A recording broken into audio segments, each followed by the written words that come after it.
the next race, it's the 3-year-old Ethekwini Sprint. And there's one or two interesting horses in here. None more interesting than Golden Bell, who actually ran at the Vaal on Tuesday. Wow. Yep. And she won by 4 lengths impressively for Sean Terry and beat some hardy sprinters. You guys do it in Australia all the time, especially when it comes around your carnivals. Horses run 2-3 days apart. I was a bit confused as to why she ran, in my opinion, but on that performance, she's a massive runner. Interesting though, isn't it? Like, you wonder why. And especially when you're thinking about everything that has to go on in between. I mean, you do see it occasionally here that horses will shift between Sydney and Melbourne, although they can't do it at the moment due to COVID. But horses will run one week in Sydney, the next week in Melbourne. But still, to be doing it off essentially 4 days, that's I think it's going to be interesting to see if she's able to back that up. But again, it was a very impressive win, and her form throughout. She's been racing against some really nice gallopers throughout her career. So she is the one that stands out both on merit ratings, both on recent form.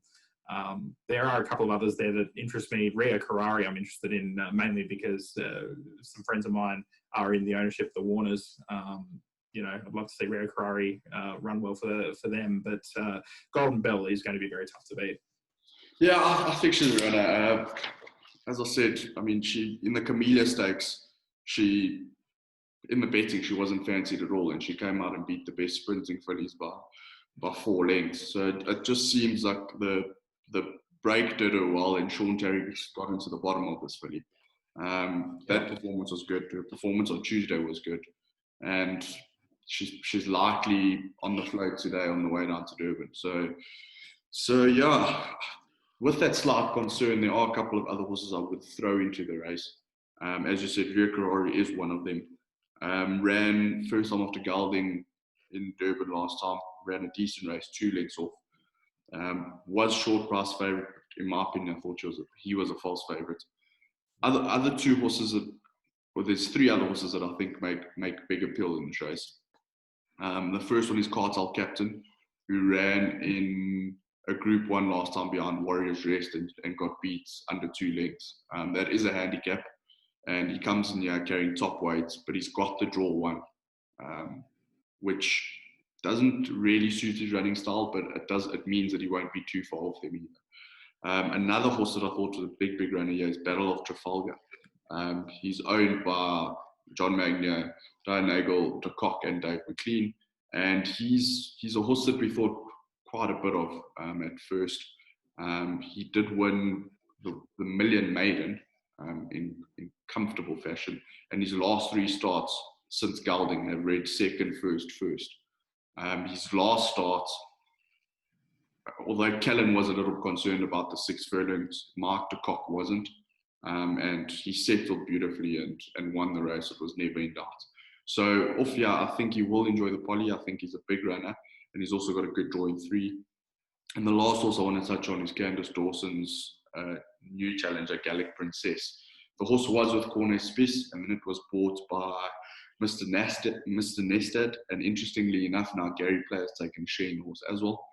And on her first start for Candace Dawson, she won comfortably. She won by 4.75 lengths, and it was never in doubt. So I think the break did her good because she had racked up a couple of runs before that. But she's beat Gin Fizz, she's beat Stage Dance, and she came out and won impressively by 5 lengths on the first run for Candace. Candace's stats travelling to Durban are very, very good, and she's a filly that I would not ignore. I think she could potentially be a group sprinter in time.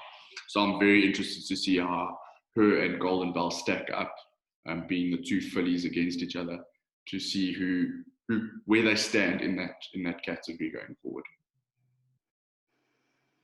I think that's a pretty good summation of the race, really. I think you've highlighted there. I was interested to hear what you had to say about Battle of Trafalgar because, again, as you say, with Magnier owning, it's a pretty high class group of owners there, De Kock as well, as you say, and I know with Callan, obviously having to take the ride there, but with that experience behind Gallic Princess as well. So I'm glad to have heard your thoughts there, because that was something that definitely intrigued me when I was looking through the race.